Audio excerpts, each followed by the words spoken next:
Prayer. আমাদের প্রেমময় দয়ালুর সাথে মহান পিতা, আমরা কৃতজ্ঞ চিত্তে তোমার ধন্যবাদ করি। তোমাদেরকে বাঁচিয়ে রেখেছো তোমার গৌরবার্থে।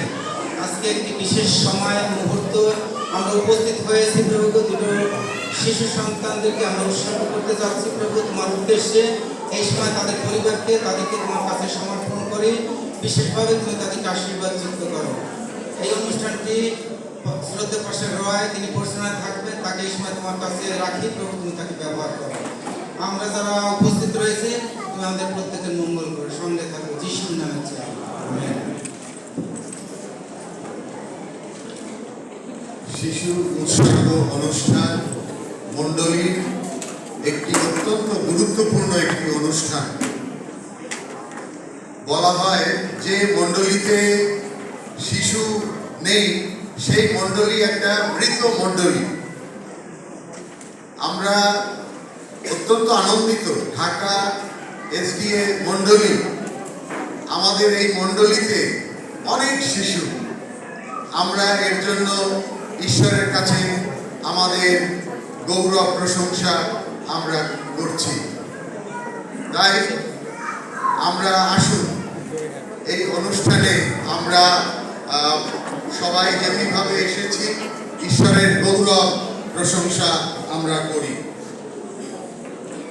গীত সংহিতা 127-এর 3 পদ আমাদের এই কথা বলে, সন্তানেরা সদাপ্রভুর দান, গর্ভের ফল তাহার পুরস্কার।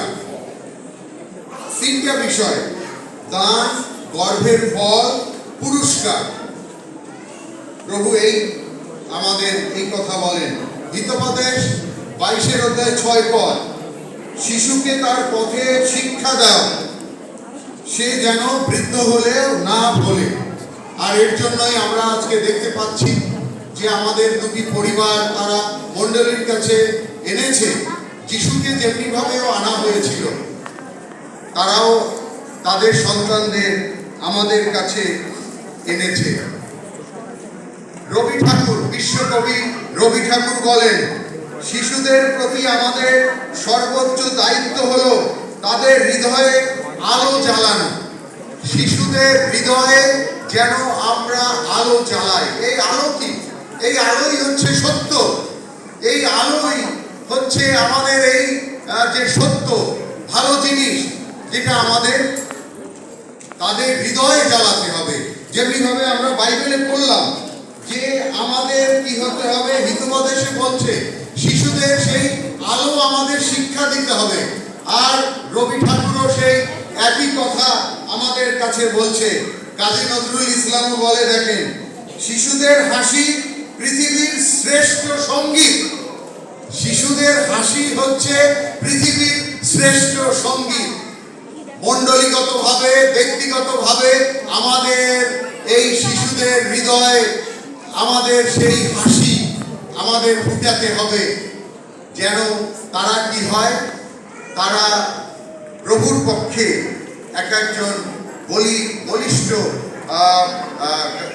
বলিয়ান হয়। এটা আমাদের শিখাতে হবে তাদের। এর জন্যই আজকে দুটি পরিবার তারা আমাদের কাছে নিয়ে এসছে যে তারা শিশুটিকে ঈশ্বরের গৃহে উপস্থিত করে স্বীকার করছে যে শিশুটি ঈশ্বরের অমূল্য দান, এবং তারা এই শিশুকে আলো দেবার জন্য, শিক্ষা দেবার জন্য, অ্যাডভেন্টিস্ট মণ্ডলীর শিক্ষা দেবার জন্য তারা মণ্ডলীর কাছে এনেছে, যেন আমরা কি করি খ্রিস্টের আদর্শ শিক্ষা এবং মণ্ডলীর সহভাগিতায় শিশুটিকে আমরা গঠন যেন তারা করতে পারে, আমরাও অংশ নেই। এই সময় আমি পিতামাতাদের কাছে বলবো, এবং তোমরা যদি সম্মত হয় তোমাদের ডান হাত তুলে তোমরা দেখাবে। আমরা এখানে দুটি পরিবার, যে তোমরা কি এই অমূল্য দানের জন্য পিতা ঈশ্বরের নিকট কৃতজ্ঞ? ধন্যবাদ। তোমরা কি এই শিশুটিকে প্রভুর শিক্ষায় শিক্ষিত করতে চাও? Thank you. পরামর্শ ও সহভাগিতা দ্বারা মণ্ডলী যেন শিশুটিকে সাহায্য করে, তোমরা কি ইহা চাও?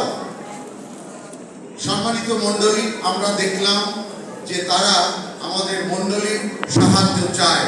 তাই এই সময় আমি আহ্বান জানাবো মণ্ডলীর কাছে, আপনারা যদি সাহায্য করতে চান আপনাদের ডান হাত তুলে দেখান। যারা যারা আমরা এই শিশুটি যেন বেড়ে ওঠে, আমরা ধন্যবাদ সবাইকে যে আপনারা এত সুন্দর সাহায্য করবেন। সদাপ্রভু তোমাদের আশীর্বাদ করুন ও তোমাদের রক্ষা করুন, সুস্বাস্থ্য প্রদান করুন এবং তোমরা তোমাদের পরিবারগুলো, সন্তানগুলো যেন আদর্শ শিক্ষা পায়, বাইবেলের শিক্ষা পায়, আমরা এই কামনা বাসনা করি।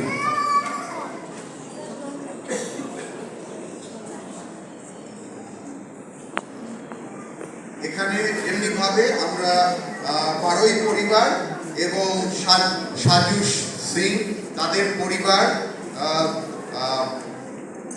মিস্টার অসীম বারোই এবং তার স্ত্রী, তাদের এই পুত্রটির নাম প্রীতম বারোই এবং সাজু সিং, তার কন্যার নাম সামান্তা বেলা সিং। এখন আমরা প্রার্থনা করব এবং আমি ধন্যবাদ জানাই যেমনিভাবে আমাদের সম্মুখে আত্মীয় পরিজন এবং মণ্ডলীর অভিষিক্ত পুরোহিতগণ এবং আমাদের মাঝে মণ্ডলীর এল্ডারগণ রয়েছেন এবং সবাই আমরা যেমনিভাবে আমি প্রার্থনা করব, আমরাও মনে মনে আমরাও তাদের জন্য প্রভুর কাছে প্রার্থনা রাখব।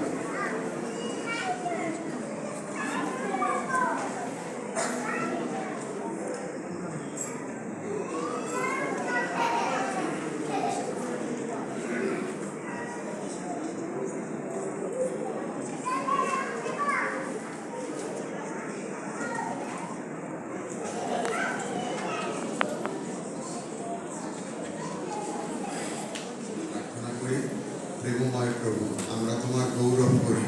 প্রভু, তুমি বলেছ শিশুদিগকে আমার নিকটে আসিতে দাও, বারণ করিও না।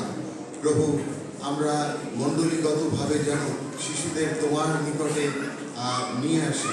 আজকে যেমনিভাবে বারোই পরিবার এবং শিশুর পরিবার তারা তাদের সন্তানদের নিয়ে এসছে, আমরা তাদেরকে প্রভু তোমার কাছে উৎসর্গ করছি। তারা যেন জ্ঞানে বয়সে ঈশ্বরের এবং মনুষ্যে বৃদ্ধি পায়, পরিবারগুলো যেন প্রভু সুশিক্ষা দেয়। আমরা মণ্ডলীগতভাবে আমাদের দায়িত্ব যেন আমরা পালন করি। সকলার মঙ্গল করো, এই প্রার্থনা যিশু তোমার নামে চাই, আমেন।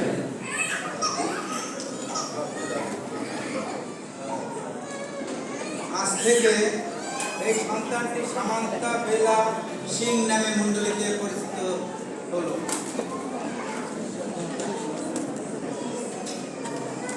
এবং প্রীতম বারোই নামে সে পরিচিত। ঈশ্বর সবার মঙ্গল।